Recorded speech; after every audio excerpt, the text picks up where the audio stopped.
이번 영상은 자연환경과 인간 단원의 세 번째 중단원인 환경문제에 관한 수업이 되겠습니다.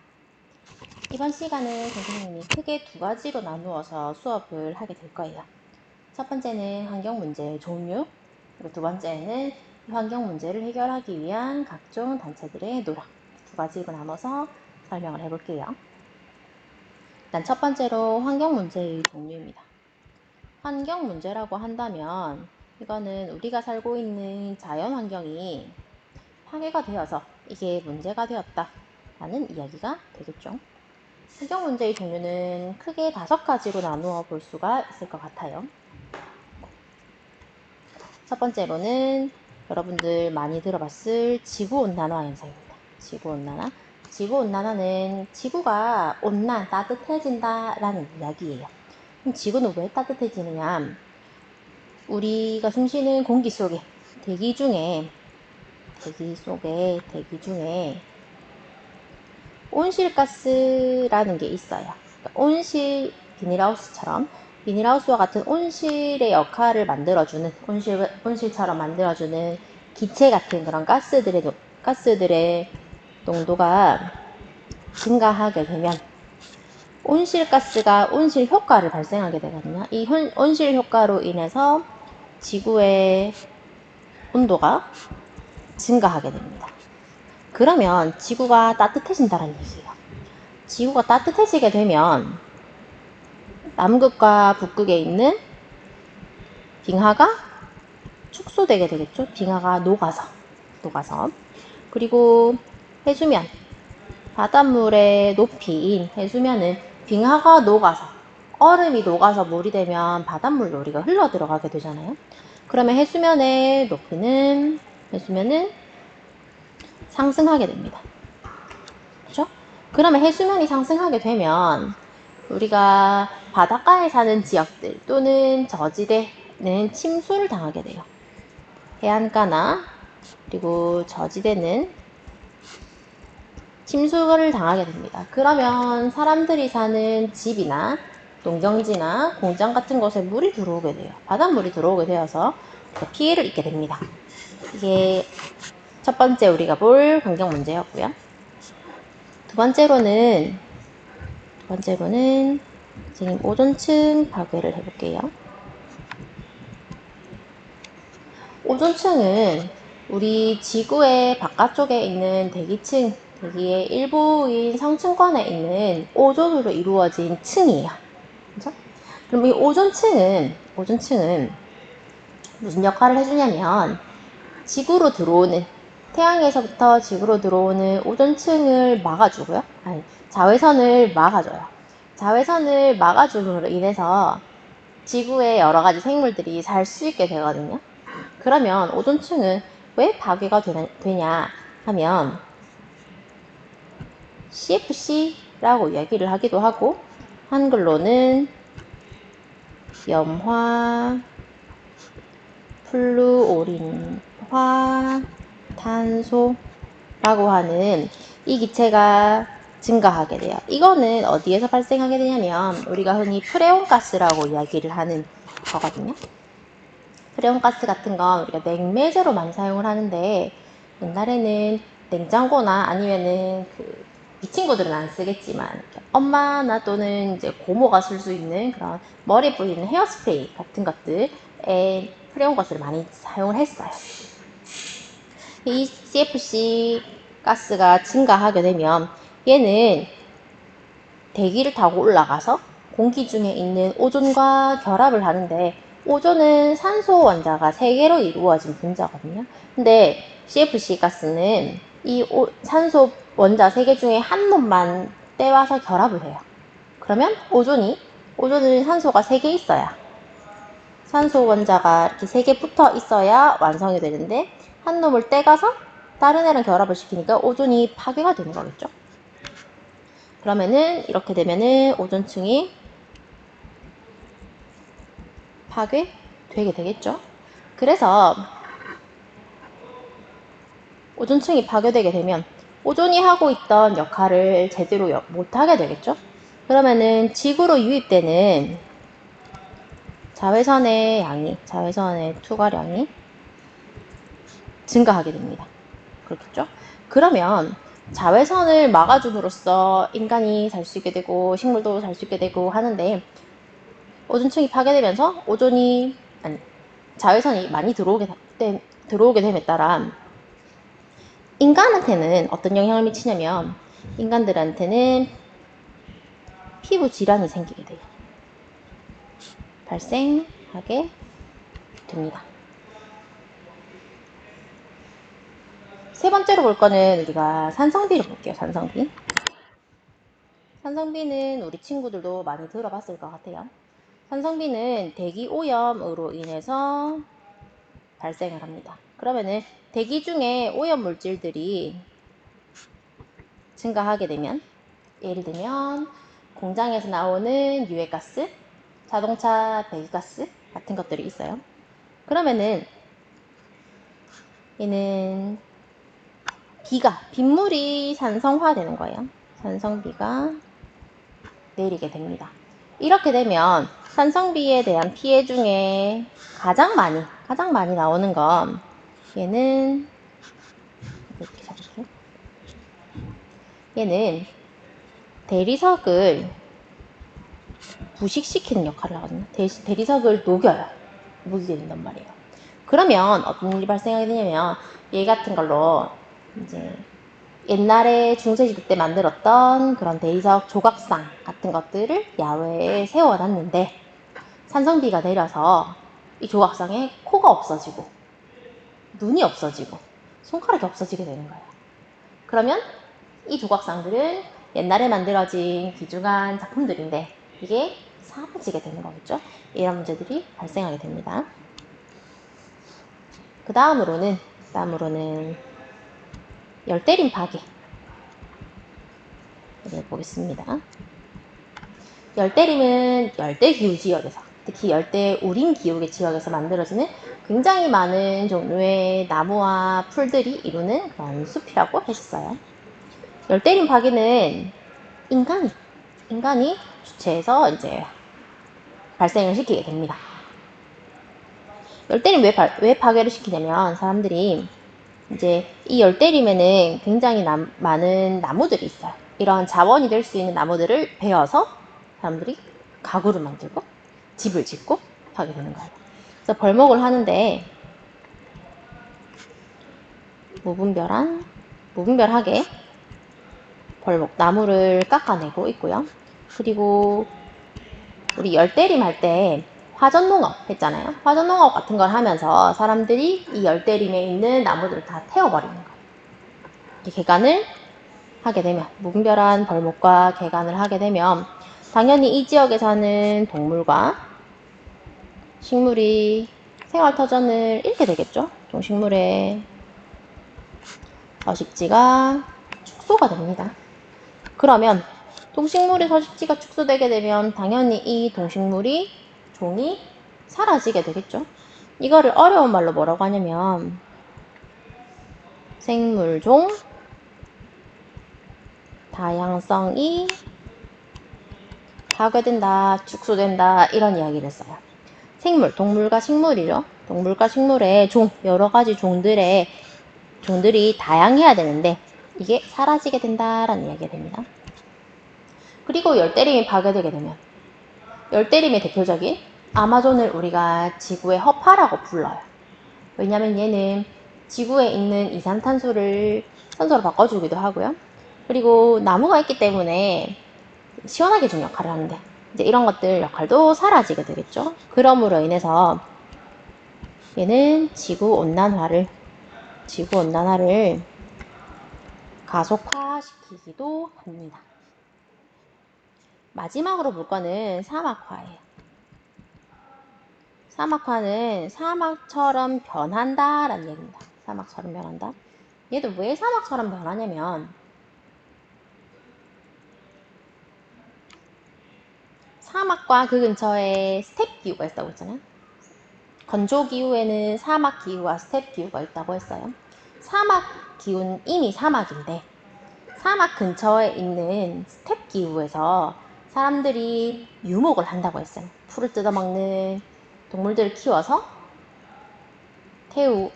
타고 다니고 잡아먹고 옷을 해 입는다고 하셨어요. 이렇게 목축과 그리고 이 지역을 땅을 개간을 하는데 이런 경작을 과도하게 진행을 하게 되면 사막화가 이 지역은 가속화돼요. 속도가 빨라지게 됩니다. 그렇게 되면 사막이 늘어나게 되니까 그러면 인간들이 활동할 수 있는 범위가 축소되게 되겠죠. 아무래도 사막 지역이 늘어나면 사람들이 사막에서는 아무래도 행동의 제약을 많이 받을 수 있으니까요. 그러면 농사를 짓기도 힘들게 되겠고, 그래서 사람들은 기근에 빠지게 되고, 그리고 사막이 늘어나게 되니까 근처에는 황사가 증가하기도 합니다. 그러면 이러한 환경 문제들을 해결하기 위해서 가만히 놔두면 문제들이 계속 발생을 할 거니까 이런 것들을 해결하기 위한 노력을 보겠습니다. 선생님 범위를 개인에서부터 국제사회로 이렇게 넓혀 갈게요. 첫 번째로 우리 개개인이 할 수 있는 활동이에요. 이거는 우리가 할 수 있는 거 생각을 해보면 재활용, 다시 사용할 수 있는 물건들은 사용을 하면 불필요하게 물건들을 새로 사거나 만들지 않아도 되겠죠. 재활용이나 물건들 쓸 수 있는 거 재사용 할 수 있을 거예요. 그리고 녹색 소비라고 해서 이왕 살 거면 환경에 영향을 조금이라도 덜 해치는 것들을 사려고 노력을 할 수 있을 거고요. 그리고 우리가 쓰는 자원이나 에너지를 절약을 할 수도 있을 거예요. 대표적인 게 우리는 전기를 절약할 수 있겠죠? 이런 것들이 있을 거고요. 그리고 최근에는 탄소나무 계산기라는 어플이 있어요. 탄소나무 계산기. 이 어플을 켜서 보면은 안에 내가 얼마나 탄소나무라는 거를 키우는 어플이거든요. 그래서 내가 탄소를 줄이는 활동을 기록을 하면 얼만큼 절약했어요. 이렇게 얼만큼 나무가 자라요. 이렇게 나오게 되는 어플이 있습니다. 이런 것들을 사용할 수 있고요. 그리고 기업에서는 개인보다는 기업이 좀 더 할 수 있는 반경이 넓겠죠. 기업은 기업 경영을 할 때 친환경적으로 경영을 할 수 있을 거고요. 그리고 공장 같은 곳에서는 오염물질이 나오게 되잖아요. 이런 오염물질을 정화하는 시설을 갖추어야 합니다. 그리고 좀 더 규모가 큰 기업 같은 경우에는 신에너지 또는 신재생 에너지를 개발할 수 있을 거예요. 그래서 우리나라도 점점 화석 에너지보다는 신재생 에너지의 사용률이 이걸로 인한 발전율이 더 올라가고 있는 추세입니다. 기업 말고 시민사회에서는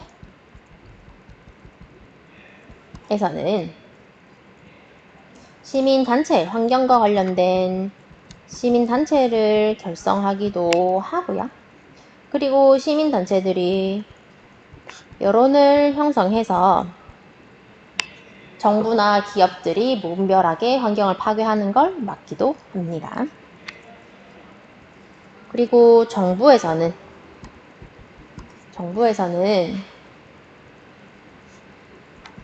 탄소 배출권 거래제라는 걸 시행을 해요. 이거는 국가 간의 탄소 배출권을 거래하기도 하고요. 기업 간의 거래를 하기도 하거든요.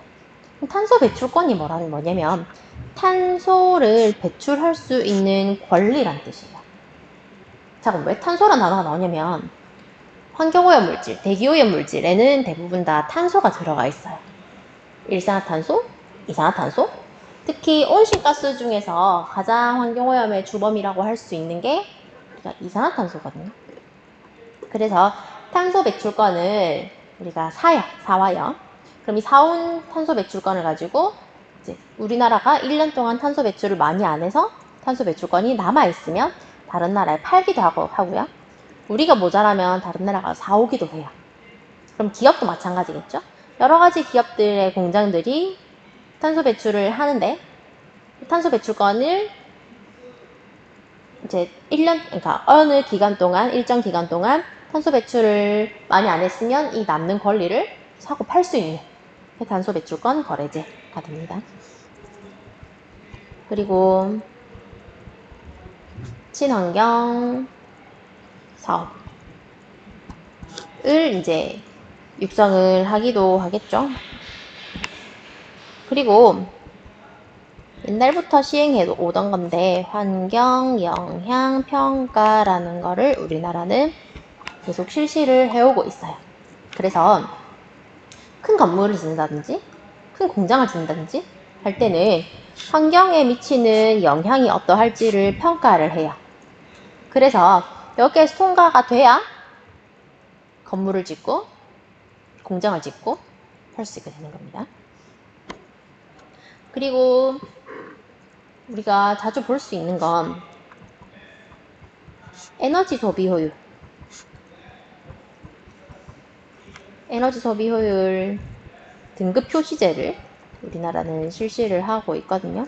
그래서 대부분의 전기나 에너지를 사용하는 모든 것에서는, 모든 물건들은 에너지 소비 효율 등급이라는 게 있어요. 그래서 여러분들도 집에 있는 냉장고, TV 이런 것들을 보면 에너지 소비 효율 등급이 있거든요.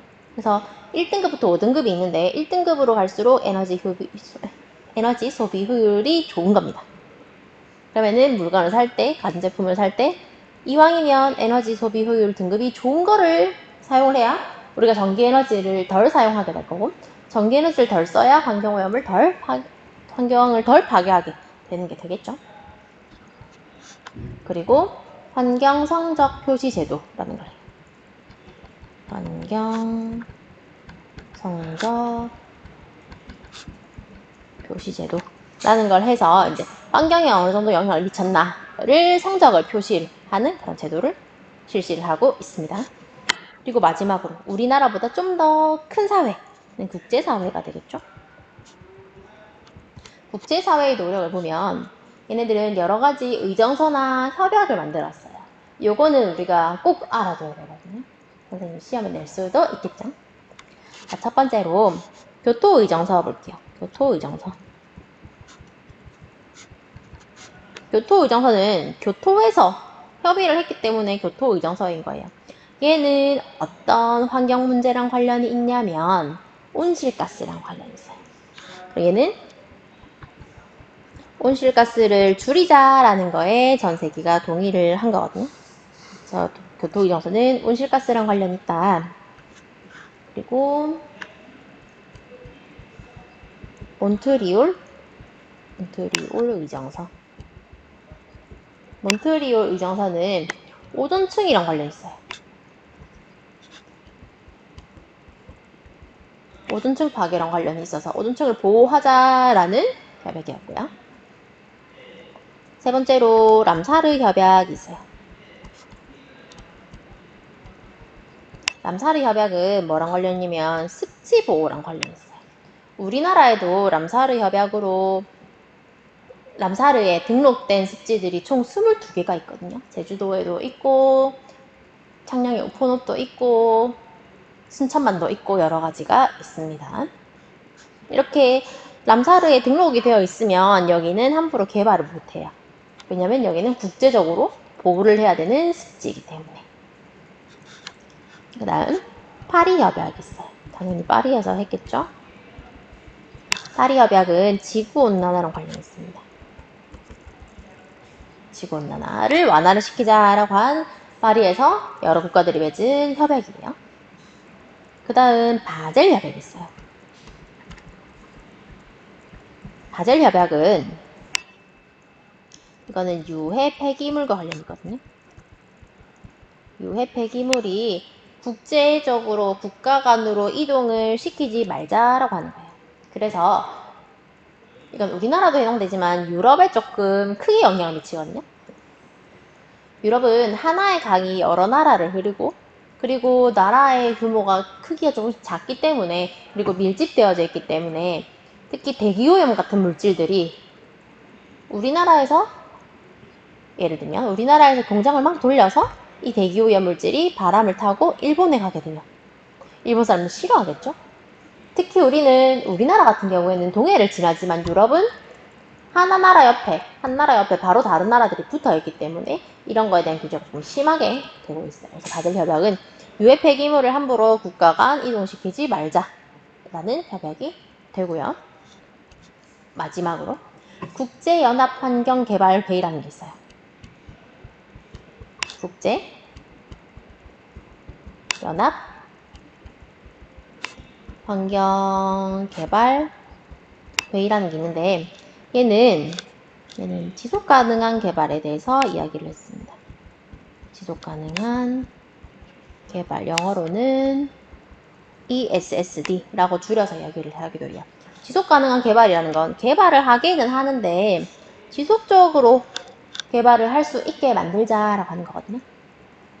어떤 거냐면 우리가 지금 지구상에 있는 모든 자연환경들을 이용을 해서 개발을 할 수 있어요.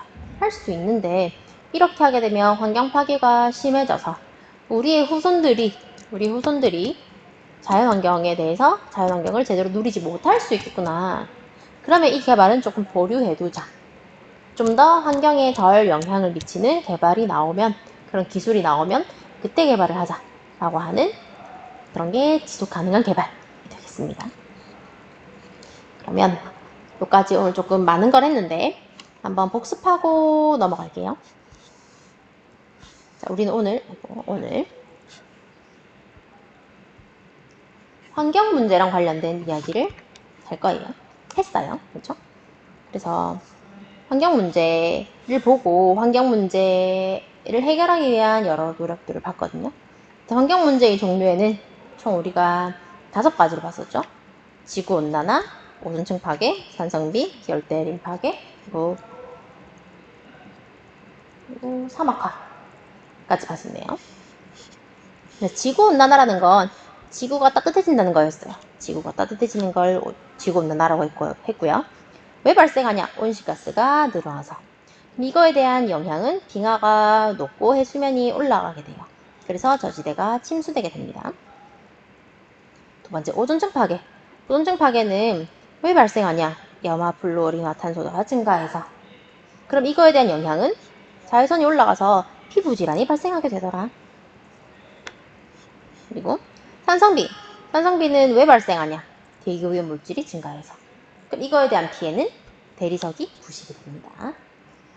열대림 파괴. 열대림 파괴는 왜 발생하냐면 벌목과 개간을 함부로 하기 때문에. 그럼 이거에 대한 영향은 동식물의 서식지가 줄어들게 되고 생물들이 멸종해서 다양성이 줄어들게 되고 지구온난화를 가속화시킵니다. 사막화. 사막화는 왜 발생하냐? 목축이랑 경작을 너무 과도하게 해서. 그럼 이거에 대한 피해는 인간의 활동 범위가 줄어들고 기근과 황사가 증가하게 됩니다.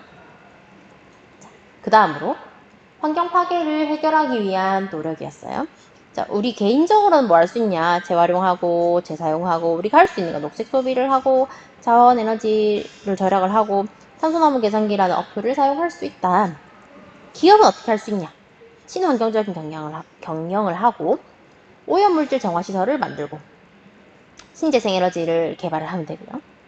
시민사회는 뭘 할 수 있냐? 시민단체를 만들어서 여론을 형성할 수 있어요. 정부는 뭘 할 수 있느냐? 탄소 배출권을 거래를 할 수 있고요. 친환경 사업을 육성을 하고 환경 영향 평가를 실시하고 있습니다. 에너지 소비 효율 등급제를 실시를 하고 있고요. 환경 성적 표시 제도를 또한 실시를 하고 있습니다. 마지막으로 국제사회에서는 그러면 어떤 환경 문제에 대해서 어떤 협약들을 맺었느냐? 교토 의정서에서는 온실가스 배출을 줄이자. 몬트리올 의정서에서는 오존층 파괴를 하지 말자. 보호하자. 람사르 협약에서는 습지를 보호하자. 파리 협약에서는 지구온난화를 막자, 완화시키자. 바젤 협약에서는 유해 폐기물을 함부로 다른 나라로 이동시키지 말자. 국제연합환경개발회의에서는 지속가능한 회의를 하도록 하자. 이렇게 있었습니다. 오늘 이 시간도 수고하셨습니다.